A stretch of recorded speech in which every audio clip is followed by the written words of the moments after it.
Hello everyone, welcome back to the channel today for the second of the 4 highlight videos for season 29. So this first war was up against PBT. So these are an alliance that in the past we have had a few fairly close wars against, however we have never beaten them. And I didn't have a whole lot of interesting stuff this war, so it's just going to be this Guardian fight against Kitty Pryde here.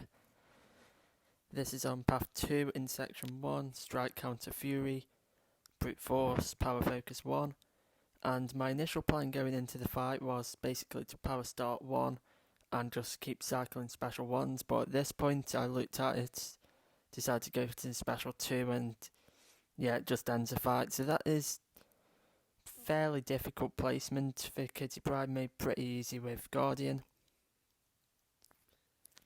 So that is the only fight I'm going to be showing from that war because it just was not that interesting of a war. But this next one is against 4 Loki, and I have a few more fights in this one that are worth showing. So the first one is a HitMonkey on Ebb and Flow knockdown, and you know where he goes debuff immune when knocked down. Now I actually completely forgot to turn on the suicide masteries for this fight, so my damage is not going to be particularly high. But you will notice it's actually placed with suicides, which doesn't really make that much of a difference here, but it is just going to speed it up a bit, I guess. Here I probably could have just thrown the special 3 and finished it off, but I chose to play it safe and just re-knock him down and then go for the special 3.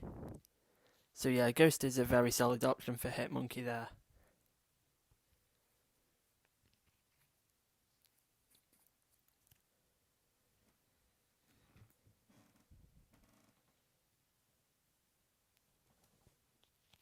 So the next fight is going to be the one directly after that HitMonkey, and this is a Havok on node 11.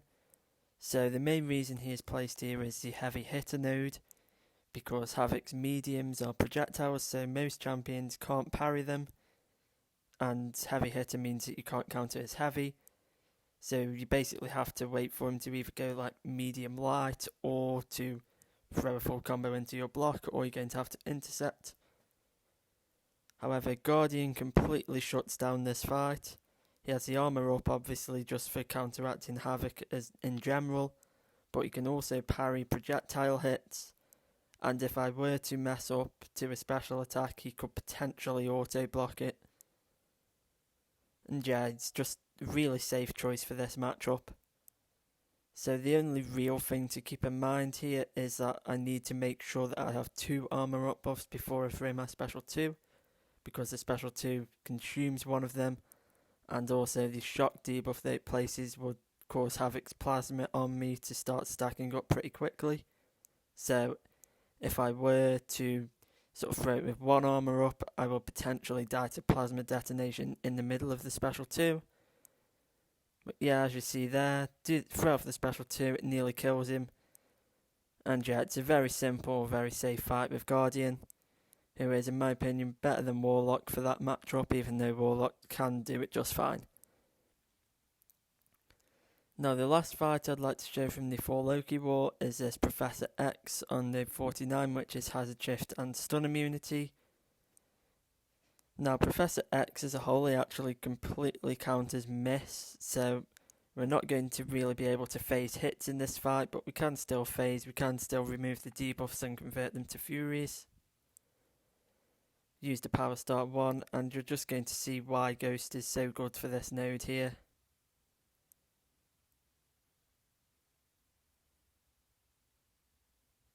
Throw off the special 2, he hasn't even triggered Forta once yet, it's off cooldown but it doesn't trigger against specials, and he doesn't trigger it once in the whole fight. Ghost just absolutely annihilating that matchup, and basically completely negating anything difficult in the fight. So this next war was against the Matrix, and I'm going to be showing 2 fights in this one. So this first one is Doom against a Mcoc on EMP modification, Bubble Shield, Aspect of Evolution and Burn of Might. So the plan going into this fight was to power start 1 and to get up to my special 3 without triggering Dexterity. and we do successfully do that, and now we're going to go for a Doom combo. I've got a Mystic Power Boost active, which will ensure that I do get to the special 1, because Burn the Might does mess with your power gain. I think it's like decreased power rate when you've got a buff on you or something like that. Now, I did make a bit of a mistake. I probably should have gone for medium, and then something like light, medium, or 2 lights. But I went for 3 lights, and that meant that he wasn't at his special 3 when I threw my special 1. So we did manage to recover from it, and we throw the special 2 here. The Incinerate's going to bring him down to pretty much dead. Now, you see there, I actually was about to get the unblockable attack from Bubble Shield. So I actually baited out the unblockable by basically getting it up to 10 and then triggering Dexterity on the next hit. And that helped quite a lot in that fight and is fairly important to know how to do. And the last fight is against this Yellow Jacket on node 49. So we don't have Wasp on the team, so we don't have to worry about his damage reduction against unblockable specials. And yeah, this fight will look fairly similar to the Professor X one. So we did actually win all 3 wars in this week, which got us off to a 5-1 start this season, which was very solid. And yeah, thank you all for watching, and I will see you all in the next war video.